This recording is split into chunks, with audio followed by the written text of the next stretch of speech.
بسم اللہ الرحمن الرحیم الحمدللہ والصلاة والسلام علی رسول اللہ اما بعد۔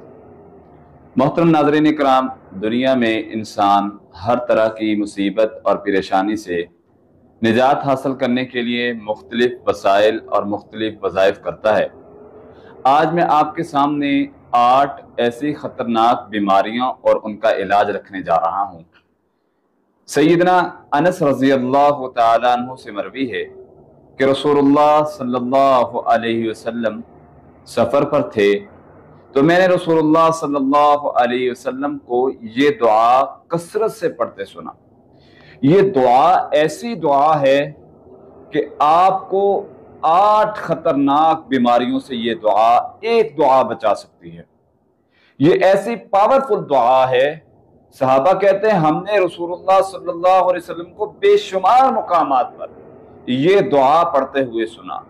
آپ صلی اللہ علیہ وسلم سیدنا انس بیان کرتے ہیں کثرت سے یہ دعا پڑھا کرتے تھے، اور یہ دعا کا اگر آپ ترجمہ جان جائیں، یقین مانیں اتنا پیارا اس کا ترجمہ ہے کہ جو رسول اللہ صلی اللہ علیہ وسلم پڑھا کرتے تھے، اگر آپ یہ دعا پڑھ لیں گے تو آپ 8 خطرناک بیماریوں سے محفوظ رہ سکتے ہیں۔ وہ 8 خطرناک بیماریاں کون سی ہیں جس سے رسول اللہ صلی اللہ علیہ وسلم پناہ طلب کیا کرتے تھے؟ وہ 8 بیماریوں کا ایک حدیث میں ذکر ہے، اور ان 8 بیماریوں کا علاج بھی ایک جو وظیفہ رسول اللہ صلی اللہ علیہ وسلم نے بتایا ہے وہ یہ ہے۔ سیدنا انس بن مالک فرماتے ہیں رسول اللہ صلی اللہ علیہ وسلم یہ دعا پڑھا کرتے تھے، اللہم انی اعوذ بک من الہم والحزن والعجز والکسل والبخل والجبن وضلع الدین وغلبۃ الرجال۔ صحیح بخاری کی یہ روایت ہے 5369۔ رسول اللہ صلی اللہ علیہ وسلم اللہ سے دعا کیا کرتے تھے، اے اللہ، اللہم انی اعوذ بک من الہم، اے اللہ میں تجھ سے پناہ مانگتا ہوں مصیبت سے۔ مصیبت ایک بہت بڑی بری چیز ہے۔ اگر اچانک انسان پر مصیبت آ جائے، اچانک کوئی صدمہ انسان کو لاحق ہو، تو انسان جو ہے وہ بعض دفعہ اس کنڈیشن میں ہوتا ہے کہ وہ اس صدمے کو برداشت نہیں کر سکتا۔ اچانک اس پر مصیبت کوئی آ جائے، اس کو وہ برداشت نہیں کر سکتا، تو بعض دفعہ تو سننے میں یہ بھی آتا ہے کہ فلاں پر اچانک مصیبت آئی، اس کو ہارٹ اٹیک ہوا اور وہ دنیا سے رخصت ہو چکا۔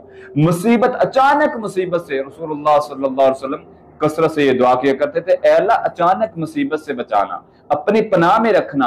اچانک غم سے، ایسا صدمہ، ایسا غم جو اچانک آئے، اس سے بھی رسول اللہ صلی اللہ علیہ وسلم پناہ طلب کیا کرتے تھے۔ اور ایسے ہی رسول اللہ صلی اللہ علیہ وسلم بے بسی سے، بعض دفعہ انسان کوئی کام اس کے سامنے ہو رہا ہوتا ہے نا، تو انسان بے بس ہوتا ہے، وہ اس بے بسی کے عالم میں کچھ کر نہیں سکتا، مگر اس کو دلی تکلیف ہوتی ہے، دلی اذیت ہوتی ہے، پریشانی کا وہ شکار ہوتا ہے۔ تو اس بے بسی کے عالم میں بھی یہ دعا پڑھا کریں، جیسا کہ انبیاء اکرام نے، حضرت یعقوب علیہ السلام بیٹے کی جدائی کا غم ہے، دوسرے بیٹوں نے جو ہے وہ جھوٹ گڑ کے، جھوٹ بات بیان کر کے اپنے ابا کو بتا دی، ابا جان بیڑیا کھا گیا یوسف علیہ السلام کو، لیکن بے بسی کا یہ عالم ہے، پھر بھی دعا کر رہے ہیں انما اشکو بثی وحزنی الی اللہ، اللہ میں اپنی بے بسی، میں اپنا غم، میں اپنے اس بے بسی کی شکایت تیرے سامنے رکھتا ہوں۔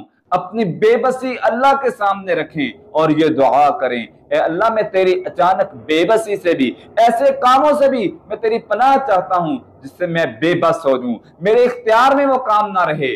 اور اسی طرح اے اللہ میں سستی سے بھی تیری پناہ چاہتا ہوں۔ سستی جب انسان میں آتی ہے، پھر وہ نماز سے دور، وہ قرآن سے دور، اللہ کے ذکر سے دور، پھر وہ محرومیوں کا شکار ہوتا ہے۔ سستی جس انسان میں آ جائے وہ ہر کام میں ناکام ہو جاتا ہے۔ سستی جس شخص میں آ جائے، پھر لوگ ایسے سست شخص کو پسند بھی نہیں کرتے، نہ کوئی جاب ملتی ہے، نہ گھر والے پسند کرتے ہیں کہ یہ تو ہر وقت بیمار رہتا ہے، یہ تو ہر وقت سست رہتا ہے، کوئی لوگ اس کو پسند نہیں کرتے۔ سستی سے بھی نبی کریم صلی اللہ علیہ وسلم اللہ کی پناہ طلب کیا کرتے تھے۔ اور ایسے ہی بخیلی ایک ایسی بری چیز ہے جو شخص بخیل ہوتا ہے اپنے مال کو جوڑ جوڑ کے رکھتا ہے، حتیٰ کہ اپنی ذات تک خرچ نہیں کرتا۔ رسول اللہ صلی اللہ علیہ وسلم اس چیز سے بھی پناہ طلب کیا کرتے تھے۔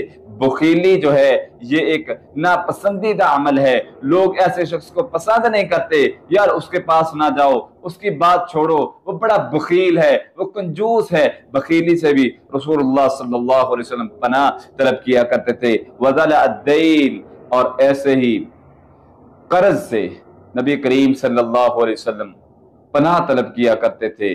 اے اللہ مجھے مقروض نہ کرنا، قرض سے پناہ طلب کیا کرتے تھے، بخیلی سے پناہ طلب کیا کرتے تھے، بزدلی سے آپ صلی اللہ علیہ وسلم پناہ طلب کیا کرتے تھے۔ بزدل انسان کی کوئی زندگی نہیں ہوتی، زندگی تو غیرت مند انسان کی ہے، زندگی تو غیرت مند مرد کی ہے، غیرت مند مرد کی ہے، بے غیرت کی کوئی زندگی نہیں، بزدل کی کوئی زندگی نہیں۔ اگر دین پر قائم ہے اور دلیر ہے، شیر ہے اور دین کا کام ڈٹ کے کر رہا ہے، حق کے مقابلے میں اگر باطل آ رہا ہے، حق پر کھڑا ہے، باطل کو ٹھکرا رہا ہے، تو یہ دلیر آدمی ہے۔ نبی کریم صلی اللہ علیہ وسلم بزدلی سے بھی پناہ طلب کیا کرتے تھے، اور ایسے ہی لوگوں کے شر سے بچنے کے لیے بھی رسول اللہ صلی اللہ علیہ وسلم دعا کیا کرتے تھے۔ اے اللہ غالبۃ الرجال، لوگوں کے غلبے سے، لوگوں کے شر سے، لوگ مجھ پہ چڑھائی کریں، لوگ مجھ پر کوئی بات کریں، اے اللہ میں اس سے بھی تیری پناہ طلب کرتا ہوں۔ یہ 8 خطرناک چیزوں سے بچانے والی اگر میں اور آپ بچنا چاہتے ہیں، مصیبت سے، اچانک پریشانی سے، غم سے، سستی سے، کاہلی سے، بزدلی سے، اور لوگوں کے اچانک حملہ کرنے سے یا لوگوں کے طعنے تشنی باتوں کرنے سے اگر آپ بچنا چاہتے ہیں تو اس دعا کو ضرور پڑھیں، انشاءاللہ بہت فائدہ ہوگا۔ آپ ان خطرناک 8 چیزوں سے ہمیشہ کے لیے محفوظ رہیں گے۔ اقول قولی ھذا استغفر اللہ من کل ذنب۔ وَإِذَا قُرِئَ الْقُرْآنُ فَاسْتَمِعُوا لَهُ